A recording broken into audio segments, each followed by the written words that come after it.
Halo, apa kabar teman-teman? Sekarang kita sampai pada Islamologi seri yang ketiga. Kali ini kita akan membahas mengenai Isa Al-Masih versi Quran, ya. Dan dari mana saja sumber-sumber kisah dongeng mengenai Isa Al-Masih ini diambil. Dukung terus pelayanan Al-Hayat Indonesia melalui Patreon. Profilnya ada di layar Anda, Al-Hayat Indonesia. Dan berapapun besarnya dukungan teman-teman untuk Al-Hayat Indonesia berfull timer, kami akan sangat berterima kasih sekali. Kami akan terus membuat video-video apologetika mengenai Islamologi. Saksikan video pendek berikut ini. Pada video kali ini kita akan membahas mengenai Isa Al-Masih versi Quran. Tahukah teman-teman bahwa Nabi Isa Al-Masih itu adalah nabi yang namanya paling banyak disebutkan di dalam Al-Quran. Jauh lebih banyak dibandingkan Muhammad.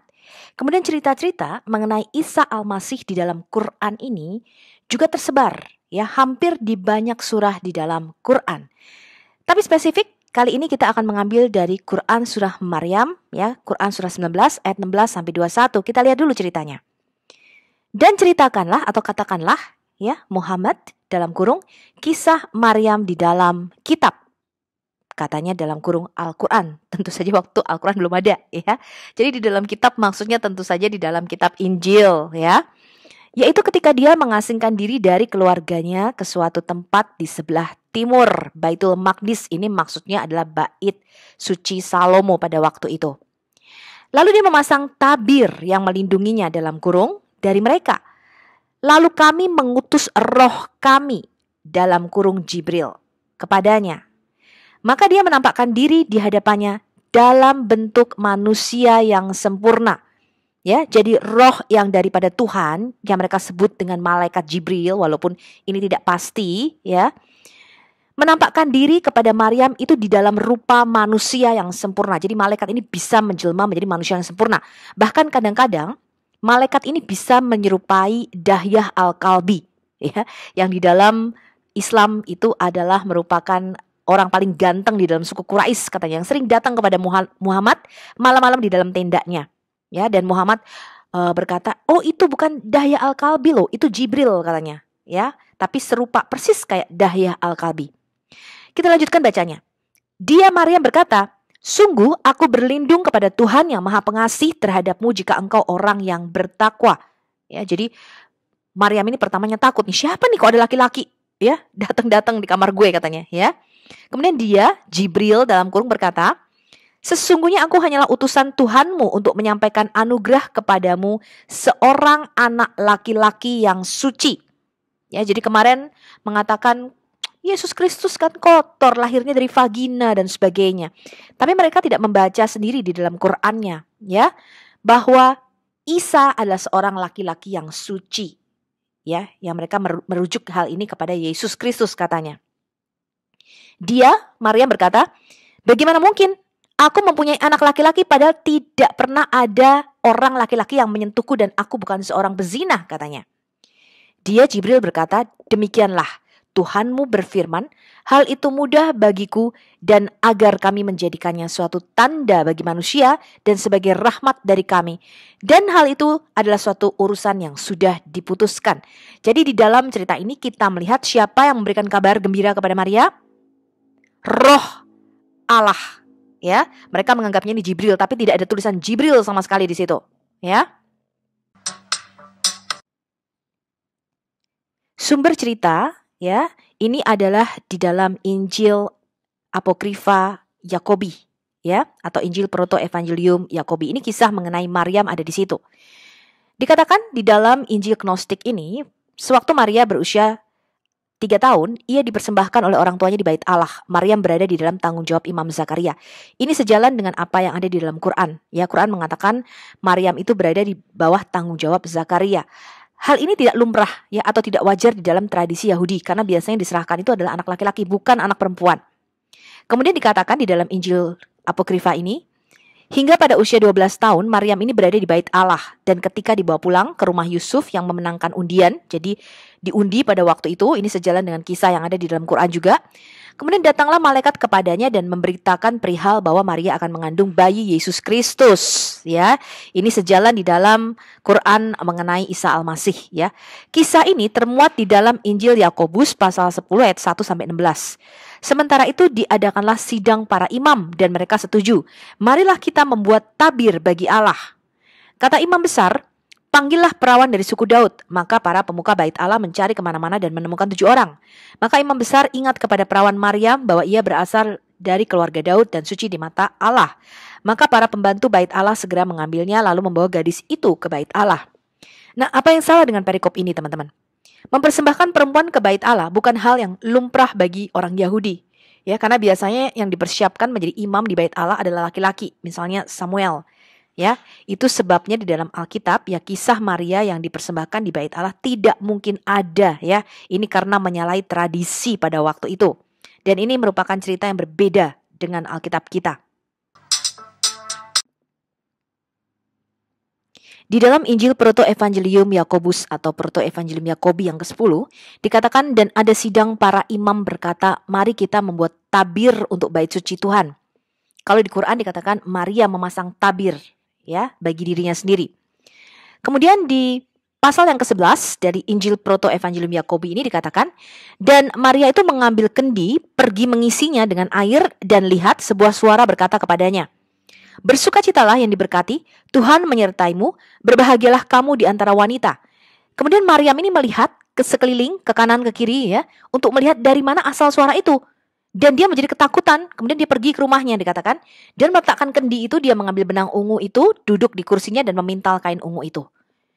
Dan lihat, seorang malaikat Tuhan berdiri di hadapannya berkata, jangan takut Maryam, karena kamu telah menemukan kasih karunia di hadapan Tuhan. Kamu akan hamil oleh firman Tuhan. Dan mendengar ini Maryam mempertanyakan dirinya sendiri berkata, akankah saya mengandung dari Tuhan, Tuhan yang hidup, dan melahirkan seperti semua wanita melahirkan? Dan malaikat Tuhan berkata kepadanya, bukan seperti itu Maria, karena kuasa Tuhan akan menaungi kamu. Jadi orang suci yang akan lahir dari kamu akan disebut Putra yang Maha Tinggi. Dan kamu akan menamainya Yesus, karena dia akan menyelamatkan umatnya dari dosa-dosa mereka. Dan Maryam berkata, lihat aku adalah hamba Tuhan, jadilah padaku sesuai dengan perkataanmu. Jadi ini adalah cerita yang ditambah-tambahi, ya, di luar Alkitab sendiri.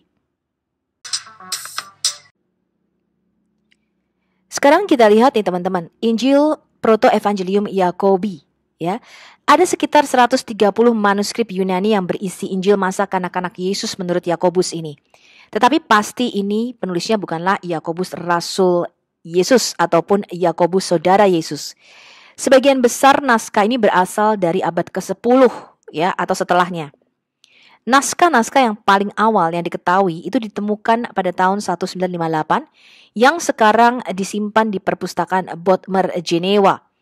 Naskah ini berasal dari abad ketiga, namun banyak dari bacaannya yang tampaknya sekunder. Penulis yang mengaku sebagai Yakobus, saudara tiri Yesus, penulis ini sebenarnya tidak mungkin Yakobus, ya, karena penulisnya tampaknya bergantung pada Injil Matius dan Injil Lukas, ya, di dalam cerita itu. Hanya Matius yang memberitahu kita tentang pembantaian bayi yang diatur oleh Herodes, sementara hanya Lukas yang memberitahu kita tentang kelahiran Yohanes kepada Elizabeth. Yakobus, ya, saudara Yesus, mati di tangan Ananias. Ini terjadi tahun 62 Masehi. Dan karena Injil Matius dan Injil Lukas disusun kemudian, Injil Yakobus masa kanak-kanak Yesus ini pastilah mempunyai nama samaran, dan inilah Injil yang palsu, ya. Kita tidak memakainya, walaupun katanya ada gereja yang memakai Proto-Evangelium Yakobi ini. Tetapi kalau kita melihat dia dari integritas manuskrip itu sendiri, tidak mungkin ini yang menulis adalah Yakobus, dan ini pasti bukan cerita aslinya. Kita lanjutkan baca kisahnya, ya, kelahiran Isa Al-Masih versi Quran. Quran surah Maryam, Quran surah 19 ayat 22 sampai 26. Maka dia Maryam mengandung lalu dia mengasingkan diri dengan kandungannya itu ke tempat yang jauh. Jadi di sini tidak ada cerita mengenai Yusuf dan sebagainya, ya. Kemudian rasa sakit akan melahirkan, memaksanya bersandar pada pangkal pohon kurma. Dia Maryam berkata, wahai betapa baiknya aku mati sebelum ini, dan aku menjadi seorang yang tidak diperhatikan dan dilupakan. Jadi Maryam ini diceritakan di dalam Quran sangat kesakitan, Ini tidak sesuai dengan Alkitab ya. Maka dia berseru kepadanya dari tempat yang rendah. Ini tidak tahu siapa yang berseru ya teman-teman. Kalau Quran mengatakan ini Jibril, tapi di situ tidak ada tulisannya sebenarnya. Orang yang berseru dari tempat yang rendah ini berkata, janganlah engkau bersedih hati, sesungguhnya Tuhanmu telah menjadikan anak sungai di bawahmu. Dan goyanglah pangkal pohon kurma itu ke arahmu. Niscaya pohon itu akan menggugurkan buah kurma yang masak kepadamu. Jadi udah dalam kondisi mau melahirkan, kesakitan, masih harus menggoyangkan sebuah pohon kurma. Anda tahu batang pohon kurma itu satu pelukan manusia dewasa ya. Jadi pohonnya sangat kuat sekali, gak mungkin bisa digoyang ya. Kemudian berkata, makan dan minum dan bersenang hatilah engkau. Jika engkau melihat seseorang, maka katakanlah, sesungguhnya aku telah bernazar berpuasa untuk Tuhan yang Maha Pengasih, maka aku tidak akan berbicara dengan siapapun pada hari ini. Dari mana cerita dongeng ini diambil? Ini adalah Injil palsu Matius, ya. Ini adalah Injil pseudo Matius 20. Beberapa penggalan dari isi Injil ini adalah kisah Yesus yang dilahirkan di bawah pohon kurma. Maka kata bayi Yesus yang ada di pelukan dada ibunya, perawan Maryam, wajahnya tersungging senyum. Wahai pohon, rendahkanlah dahan-dahanmu untuk memberi makan ibuku dengan buah segarmu. Maka pohon itu mendengar dan menundukkan dirinya ke kaki Maryam. Lalu makanlah mereka semua buah-buah dari pohon itu. Setelah itu, ketika mereka sedang mengumpulkan buah-buah itu, pohon itu masih menunduk, menunggu perintah selanjutnya. Kemudian Yesus berkata, angkatlah dirimu wahai pohon kurma, dan satukanlah dirimu dengan pohon-pohon Bapakku yang di surga. Tetapi bukalah akar-akarmu dan berikanlah airmu dari tanah untuk menyegarkan kami di sini. Demikianlah mereka telah memakan dari buah kurma itu dan meminum air segar yang keluar dari akar-akar pohonnya. Dan ketika mereka melihat air itu, mereka mengisi kantong airnya penuh. Maka disegarkan dahaga mereka, mereka sangat senang sambil memuji Allah. Jadi dari sini kita melihat sumber cerita dongeng di dalam Quran ini adalah Injil palsu, ya.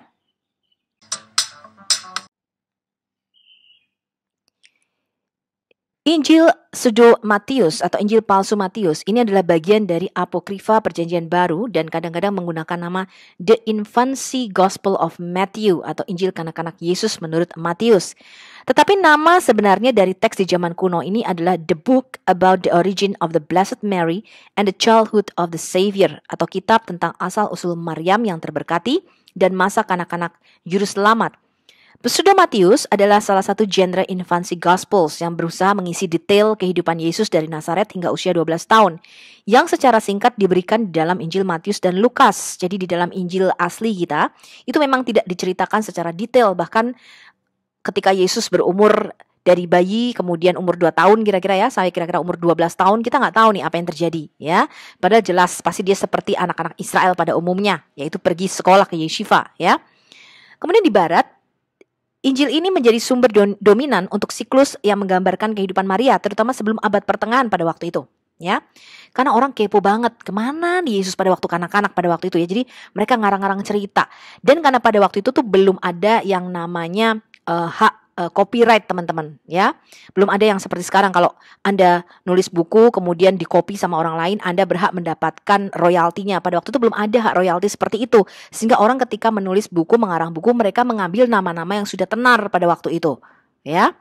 Nah, perhatikan teman-teman, Injil pseudegrapha ini ditulis sekitar abad ke-5, kira-kira tahun 464 Masehi. Jadi tidak mungkin ditulis oleh Rasul Matius karena Matius itu meninggal sekitar tahun 70-an ya.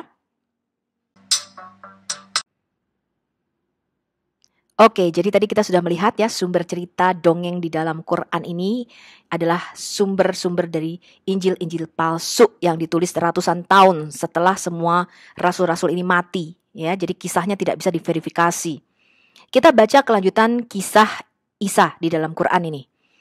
Quran surah Maryam ya, Quran surah 19 sekarang ayat 27 sampai 32. Kemudian dia Maryam ini membawa bayi Yesus ini, bayi Isa ini katanya ya kepada kaumnya dengan menggendongnya. Mereka berkata, wahai Maryam, sungguh engkau telah membawa sesuatu yang sangat mungkar. Jadi mereka menuduh Maryam ini berzina. Ini bisa dihukum rajam pada waktu itu. Karena tidak ada Yusuf di dalam Quran, teman-teman. Dan ini sangat mengherankan. Ya. Kemudian mereka berkata, wahai saudara perempuan Harun. Ini adalah kesalahan yang paling fatal di dalam Quran. Jadi Maryam itu dikatakan binti Imron dan saudara perempuan Harun. Ya, jadi saudaranya Musa dan Harun. Allah yang sejati, Allah yang benar, yang maha tahu itu tidak mungkin bisa salah sejarah ya, mengira bahwa Maryam, saudara perempuan Harun dan Musa adalah Maryam ibu Yesus. Ya, ini konyol sekali nih ya, konyol sekali. Dikatakan ayahmu bukan seorang yang buruk perangainya dan ibumu bukan seorang perempuan pezina. Maka dia Maryam menunjuk kepada anaknya nih, bayi Isa Al-Masih ini katanya. Mereka berkata, bagaimana kami akan berbicara dengan anak bayi yang masih ada di dalam ayunan itu? Tapi bayi Isa ini, baby Isa ini ya bisa berbicara pada waktu dia masih bayi. Dikatakan Isa itu berkata, sesungguhnya aku nih hamba Allah dan dia memberiku kitab dalam kurung Injil. Kapan ini ya Allah memberi Isa kitab? Dia baru lahir beberapa jam, mungkin beberapa hari ya yang lalu. Kapan diberi kitab? Pada waktu di dalam kandungan ya Isa ini diberi kitab ya, karena ini past tense dalam bentuk lampau ya. Dia sudah memberiku kitab katanya. Dan dia menjadikan aku seorang nabi. Jadi belum lahir aja Isa ini sudah jadi nabi ya. Dan dia menjadikan aku seorang yang diberkahi di mana saja aku berada. Dan dia memerintahkan kepadaku melaksanakan sholat dan menunaikan zakat selama aku hidup. Dan berbakti kepada ibuku, dan dia tidak menjadikan aku seorang yang sombong lagi celaka. Jadi jelas ini adalah dongeng Isa Al-Masih versi Arab yang sama sekali tidak mencerminkan kisah Yesus Kristus abad pertama ya, yang lahir di dalam keluarga Yahudi ya. Ini benar-benar versi Arab dan diambil dari Injil-Injil palsu. Sekarang kita baca nih Ali Imran, Quran surah ketiga ayat 45-46 dan juga Quran surah Al-Maidah surah kelima ayat 110. Ingatlah ketika para malaikat berkata, tadi roh yang memberitahukan mengenai kelahiran Isa Al-Masih, di sini para malaikat. Jadi ada banyak malaikat. Mana yang benar ini? Ya, para malaikat berkata, wahai Maryam, sesungguhnya Allah menyampaikan kabar gembira kepadamu tentang kalimatnya ya, atau firman darinya, dalam kurung seorang anak laki-laki, seorang putra, namanya Al-Masih Isa putra Maryam ya. Jadi belum lahir ya, Yesus ini sudah ada ya, karena dikatakan sudah punya nama. Firman Allah ini sudah punya nama, namanya Al-Masih Isa putra Maryam, seorang yang terkemuka di dunia dan di akhirat, dan termasuk orang-orang yang didekatkan dalam kurung kepada Allah. Dan dia berbicara dengan manusia sewaktu dalam buayan dan ketika sudah dewasa, dan dia termasuk di antara orang-orang saleh. Kemudian kita baca di Al-Maidah, dan ingatlah ketika Allah berfirman, wahai Isa putra Maryam, ingatlah nikmatku kepadamu dan kepada ibumu sewaktu aku menguatkanmu dengan Rohul Kudus. Engkau dapat berbicara dengan manusia pada waktu masih dalam buayan dan setelah dewasa. Dan ingatlah ketika aku mengajarkan menulis kepadamu. Wow. Jadi tadi diberi kitab itu maksudnya diajar menulis pada waktu Isa di dalam kandungan ya. Mengajarkan menulis kepadamu hikmah, Taurat dan Injil. Tadi ingat ya, di surah Maryam dikatakan Isa itu sudah diberikan kitab. Sudah diberikan kitab pada waktu dia di dalam kandungan. Dan ingatlah ketika engkau membentuk dari tanah berupa burung dengan seizinku. Kemudian engkau meniupnya lalu menjadi seekor burung yang sebenarnya dengan seizinku katanya. Dari mana cerita dongeng ini diambil? Sumber cerita dongeng ya, di mana dikatakan Isa Al-Masih ini bicara sejak waktu masih bayi atau umur beberapa hari. Ini adalah The Syriac Infancy Gospel atau Injilu Tufuliyah ya, atau di Arabic Infancy Gospel. Dikatakan di dalam Injil Apokrifa ini, ketika itu Yesus ya, dia itu masih kecil, masih bayi, berbaring di buayan ibunya. Dia berkata kepada Maria, ibunya, sesungguhnya aku adalah Al-Masih, anak Allah, Logos atau firman yang telah engkau bawa atau engkau kandung, seperti yang malaikat Jibril katakan kepadamu, dan Bapakku telah mengutus aku untuk keselamatan dunia. Nah, Injil masa kanak-kanak Yesus dalam bahasa Suriah ini juga dikenal sebagai Injil masa kanak-kanak Yesus dalam bahasa Arab. Ini adalah tulisan apokrifa perjanjian baru tentang bayi Yesus dan kemungkinan disusun pada awal abad ketiga. Ini merupakan cerita dongeng dari Mesir ya, dan sebagian didasarkan pada Injil masa kanak-kanak Yesus menurut Thomas dan Proto Evangelium Yakobi. Hanya ada 2 manuskrip yang masih ada yang sekarang ya. Ini berasal dari tahun 1299 Masehi dan abad ke-15 atau 16 dalam bahasa Arab. Mereka disalin di wilayah Irak Utara dan menunjukkan pengaruhnya di dalam Al-Quran. Kalau kita perhatikan cerita dongeng di dalam Quran ini ada yang aneh teman-teman. Quran surah Maryam ya. Quran surah 19 ayat 30 sampai 31. Ketika Maryam menunjuk kepada baby Isa ini, mereka berkata nih orang-orang Yahudi katanya ya, bagaimana kami bisa berbicara dengan anak bayi ini yang masih dalam ayunan, masih kecil, belum bisa ngomong, baru lahir dia. Isa berkata, sesungguhnya aku hamba Allah, dia telah memberiku kitab dalam kurung Injil dan dia menjadikan aku seorang nabi. Muhammad saja butuh waktu sampai usia 40 tahun untuk menjadi seorang nabi. Ya, dia berusia 40 tahun ketika menerima wahyu pertama, konon katanya demikian, dan butuh sekitar 23 tahun sampai wahyu itu selesai. Tapi di Maryam 19 ya, ayat 30 sampai 31 ini dikatakan, bayi yang baru lahir ini, Isa ini konon sudah menyatakan dia telah memberi saya kitab. Ya, ini bentuk lampau, jadi sudah diberi kitab.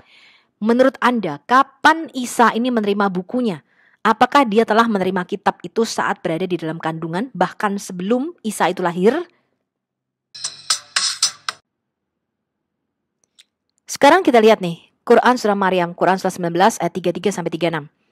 Dan kesejahteraan semoga dilimpahkan kepada aku pada hari kelahiranku, pada hari wafatku, dan pada hari aku dibangkitkan hidup kembali. Ini harusnya perkataan Isa, ya. Itulah Isa putra Maryam. Harusnya di sini adalah perkataan kebenaran atau the saying of truth, ya. Dan mereka ragukan kebenarannya. Jadi Isa putra Maryam itu adalah kalimat Allah yang benar, ya. Tidak patut bagi Allah mempunyai anak, maha suci dia. Apabila dia hendak menetapkan sesuatu, maka dia hanya berkata kepadanya jadilah, maka jadilah sesuatu itu. Isa berkata, dan sesungguhnya Allah itu Tuhanku dan Tuhanmu, maka sembahlah dia, inilah jalan yang lurus. Nah, ini yang dikatakan di Quran surah Maryam. Tiba-tiba di sini Allah menyangkal ya, dia tidak punya anak. Ya. Jadi ini adalah sesuatu yang membingungkan di dalam Quran.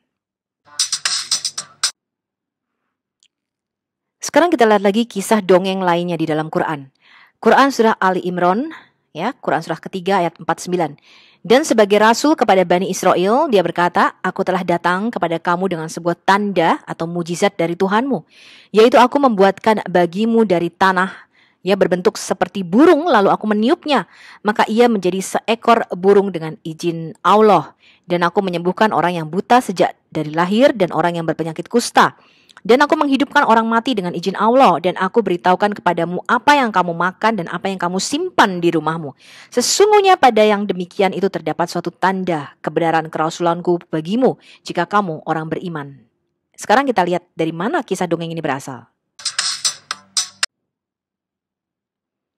Kisah dongeng Yesus membuat dari tanah liat seekor burung ini berasal dari Injil Apokrifa menurut Thomas. Injil masa kanak-kanak Yesus menurut Thomas di Israel, ya, atau Thomas orang Israel.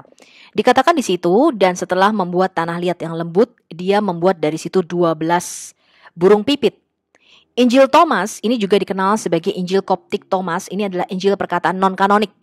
Buku ini ditemukan di dekat Nag Hammadi di Mesir pada bulan Desember 1945 di antara sekelompok buku yang dikenal sebagai Perpustakaan Nag Hammadi. Para ahli berspekulasi bahwa karya-karya itu dikuburkan sebagai tanggapan atas surat dari Uskup Athanasius yang menyatakan kanon kitab suci Kristen yang ketat, ya, sudah ditutup pada waktu itu, ya. Injil Pseudo Thomas atau Injil palsu Thomas ini adalah hasil rekaan orang lain yang mengaku sebagai Thomas, ya. Namun sebenarnya bukan Thomas murid Yesus. Injil yang tidak bertanggung jawab ini ditulis kira-kira sekitar abad keempat, ya, tahun 320-an, sehingga tidak mungkin ditulis oleh murid Yesus pada waktu itu sudah meninggal semua, ya. Rasul Yohanes tuh meninggal kira-kira tahun 90-an. Dalam Injil ini termuat, ya, konon kanak-kanak Yesus ketika berusia 5 tahun sedang bermain-main di gerbang jalan. Dia mengumpulkan air yang kotor dan dibuatnya menjadi jernih. Dan dilakukannya hanya dengan satu kata, dengan berfirman saja. Jadi diambilnya sebagian tanah itu dan dibuatnya 12 bentuk burung-burung. Padahal hari itu adalah hari Sabat ketika Yesus melakukan itu.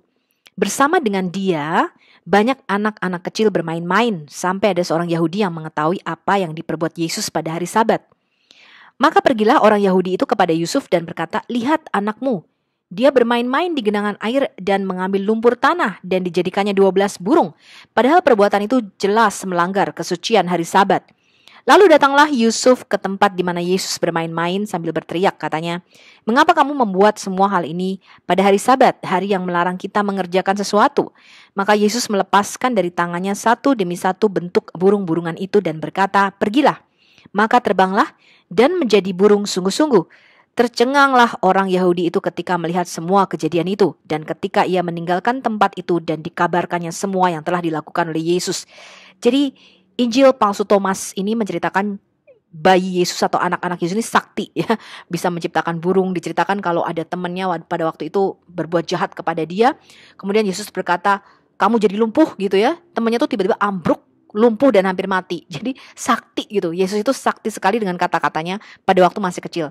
Tapi jelas saja kita tidak mempercayai hal-hal seperti ini ya teman-teman, karena ini merupakan Injil palsu yang tidak diterima oleh gereja. Tapi kenapa bisa masuk cerita ini di dalam Quran? Sekarang kita lihat kisah Maryam, Ibu Isa versi Quran. Sekarang kita mau lihat kisah kelahiran Maryam, ya, ibu daripada Isa Al-Masih ini di dalam Quran, yang mana tidak dicatat di dalam Injil kita, tetapi dicatat di dalam Injil-Injil palsu, dongeng-dongengan lainnya. Kita lihat Quran surah Ali Imran, Quran surah ketiga ayat 35-36. Dan ingatlah ketika istri Imran berkata, "Ya Tuhanku, sesungguhnya aku bernasar kepadamu, apa dalam kurung janin yang dalam kandunganku kelak menjadi hamba yang mengabdi kepadamu. Maka terimalah nazar itu dariku. Sungguh engkaulah yang maha mendengar dan maha mengetahui." Maka ketika melahirkannya dia berkata, "Ya Tuhanku, aku telah melahirkan anak perempuan, padahal Allah lebih tahu apa yang dia lahirkan. Dan laki-laki tidak sama dengan perempuan. Dan aku memberinya nama Maryam, dan aku mohon perlindunganmu untuknya dan anak cucunya dari gangguan setan yang terkutuk." Jadi jelas di sini Muhammad itu salah sejarah, ya. Dia mengatakan istri Imran itu melahirkan Maryam ibunya Isa, ya. Maryam di sini saudara Harun dan Musa ini bukanlah Maryam ibunya Yesus, ya. Bukanlah wanita yang sama. Ini adalah kesalahan sejarah yang paling fatal di dalam Quran. Cerita mengenai kelahiran Maryam ini tidak ada di dalam Injil atau kitab kita, tetapi tertulis di dalam Injil-Injil palsu, ya, antara lain di dalam Injil Proto-Evangelium Yakobi ini. Pasal 1, 2, dan 5. Dikatakan di dalam catatan ke-12 suku Israel adalah Yoyakim dan istrinya Ana. Jadi ini adalah ayah dan ibu daripada Maryam menurut, ya, Injil palsu ini. Dan hari-hari yang telah digenapi, Ana dimurnikan dan memberikan payudara kepada anak itu, jadi menyusui anak itu dan memanggil namanya Maria. Injil Yakobus atau Proto-Evangelium Yakobi ini adalah Injil masa kanak-kanak abad kedua, ya, yang menceritakan tentang konsepsi, kehamilan, dan kelahiran ajaib perawan Maria, asuhan dan pernikahannya dengan Yusuf, perjalanan pasangan suci ke Bethlehem, kelahiran Yesus, dan peristiwa segera setelahnya. Ini adalah pernyataan paling awal tentang keperawanan abadi Maria, yang berarti keperawanannya tidak hanya sebelum kelahiran Yesus, tapi selama dan sesudahnya.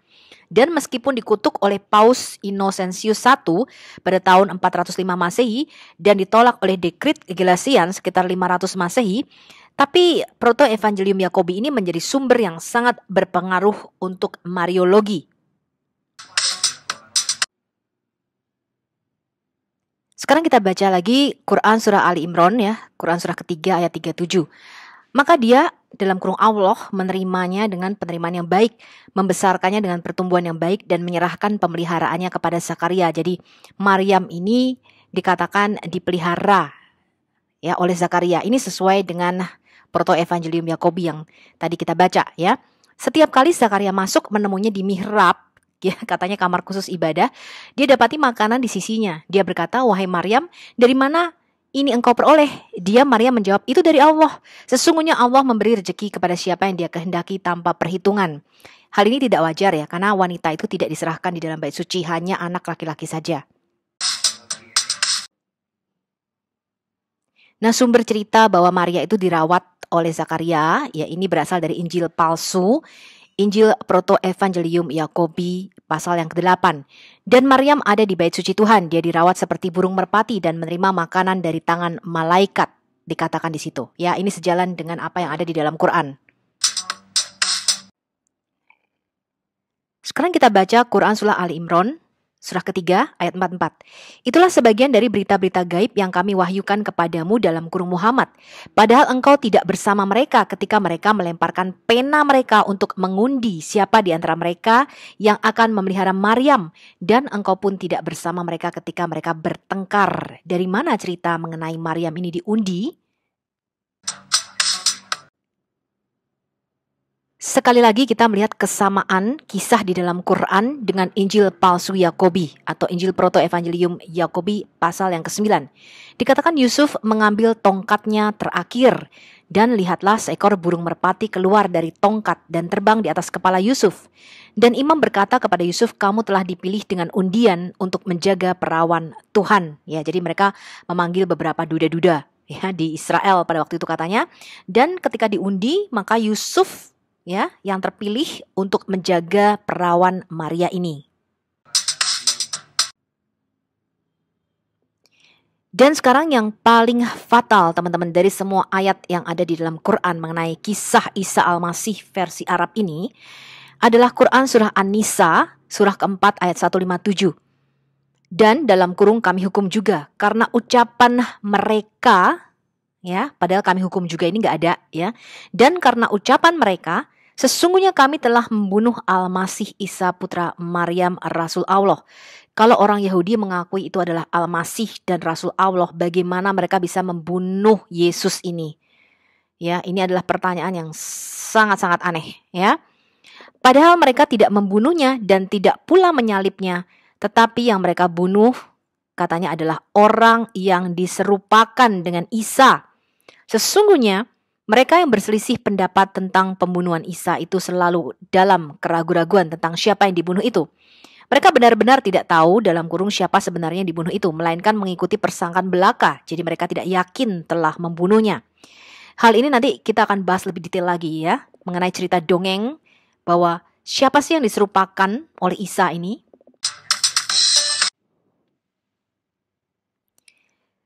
Pandangan bahwa Yesus itu hanya tampak disalibkan dan tidak benar-benar mati, ini sudah ada ya lebih dulu sebelum Islam dan ditemukan di dalam beberapa Injil palsu atau Injil apokrifa. Irenaeus di dalam bukunya Against Heresies atau menentang bidat-bidat menggambarkan keyakinan Gnostik yang sangat mirip dengan pandangan Islam. Dikatakan ya ini adalah Injil-Injil palsu ya. Dia sendiri tidak menderita kematian, tetapi Simon seorang dari Kirene dipaksa memikul salib sebagai penggantinya, sehingga yang terakhir ini diubah rupa olehnya, sehingga dia dapat dianggap sebagai Yesus disalibkan karena ketidaktahuan dan kesalahan. Sementara Yesus sendiri menerima rupa Simon. Dan Yesus berdiri di dekat mereka, menertawakan mereka. Karena dikatakan di sini Yesus ini kekuatan inkorporeal. Jadi mereka itu meninggikan, nggak mungkin nih Yesus ini ke Allah kenapa disalib ya. Jadi mereka mengatakan ini yang disalib pasti Simon dari Kirene nih, diubah rupanya ya. Dikatakan Yesus adalah kekuatan inkorporeal dan nous atau pikiran dari Bapa yang belum lahir. Dia mengubah dirinya sesuka hatinya dan dengan demikian naik kepadanya yang telah mengutusnya, mencemooh mereka sejauh dia tidak bisa ditahan dan tidak terlihat oleh semua orang. Ini ada di dalam bukunya ya, Against Heresies, buku 1 bab 24 bagian 40.